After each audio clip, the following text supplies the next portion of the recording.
गांव हरिपुर की सीमा पर एक साधु रहते थे। जब भी कोई व्यक्ति उनके घर के पास से गुजरता तो वे उनके आशीर्वाद लेते, लेकिन एक महिला जिसका नाम चंदा था ऐसा कभी नहीं करती थी।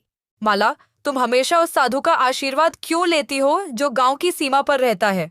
मैंने सुना है कि वह बहुत शक्तिशाली हैं और उनके आशीर्वाद हमेशा सच होते हैं। अरे, यह सब झूठ है। देखना, मैं कल उनके असली चेहरे को सबके सामने लाऊंगी। अगले दिन चंदा साधु के आश्रम के बाहर खड़ी हो गई। अरे साधु, बाहर आओ, कहाँ छिपे हो? साधु ध्यान में थे, लेकिन आवाज सुनकर बाहर आए। ये कौन चिल्ला रहा है? तुम यहाँ रहते हो और गांव के भोले भाले लोगों को मूर्ख बना रहे हो। सावधान रहो, तुम नहीं जानती कि तुम किससे बात कर रही हो। और मैंने गांव वालों से कभी नहीं कहा कि वे मेरी पूजा करें। अरे तू झूठा है, लोगों को बेवकूफ बनाकर फंसा रखा है और पैसे ऐंठ रहा है। मैं तुम्हें आखिरी चेतावनी दे रहा हूं, और मैं कोई पैसा नहीं लेता। मैं तुम्हें अंतिम बार कह रहा हूं, तुम मेरे ज्ञान के बारे में कुछ नहीं जानती। अरे जा जा, तू मेरा क्या बिगाड़ लेगा? एक नंबर का ढोंगी बाबा है तू। बस बहुत हुआ, अब अपने कर्मों का फल भोगने के लिए तैयार हो जाओ।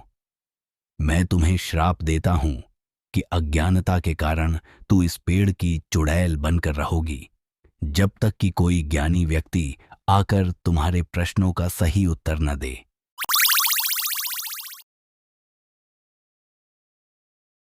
सालों बीत गए। एक दिन बिरजू अपने माता पिता के साथ गांव में रहने आया।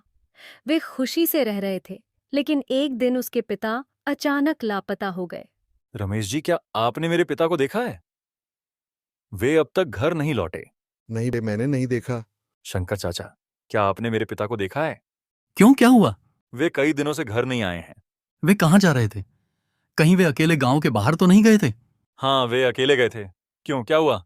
तब तो जरूर उसने उन्हें बंदी बना लिया होगा। उसने? कौन? मैं जाऊंगा और अपने बाबूजी को वापस लाऊंगा। बस आप उसका नाम बताइए। इस पर शंकर चाचा ने उसे पूरी कहानी सुनाई। अच्छा, मतलब जो कहानी मैंने सुनी थी वह सच थी?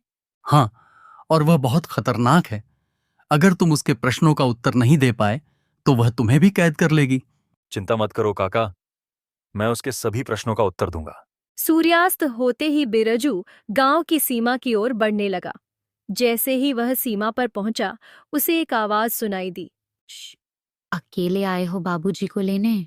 बिरजू सतर्क हो गया। हाँ, कृपया उन्हें छोड़ दो, मैं तुमसे विनती करता हूं। इतनी जल्दी क्या है? पहले मेरे प्रश्नों का उत्तर दो, फिर मैं उन्हें छोड़ दूंगी। लेकिन अगर तुम असफल रहे तो मैं तुम्हें भी बंदी बना लूंगी। ठीक है, तुम प्रश्न पूछ सकती हो। पानी से भी पतला क्या होता है? बिरजू ने कुछ देर सोचा और उत्तर दिया। पानी से भी पतला होता है ज्ञान। इस धरती से भी भारी क्या होता है? पाप इस धरती से भी भारी होता है। आग से भी तेज क्या होता है? क्रोध, क्रोध आग से तेज होता है। काजल से भी काला क्या होता है? काजल से भी काला होता है कलंक। इतना सुनते ही चंदा तुरंत अपने असली रूप में आ गई। धन्यवाद। तुम्हारा नाम क्या है?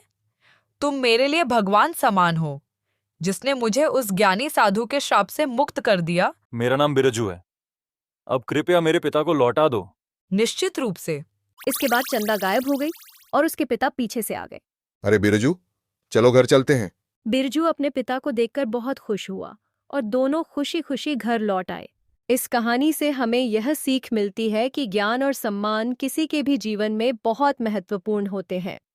यदि आपको यह कहानी पसंद आई तो कृपया हमारे चैनल को सब्सक्राइब करें और ऐसे और भी अद्भुत नैतिक कहानियों के लिए जुड़ें।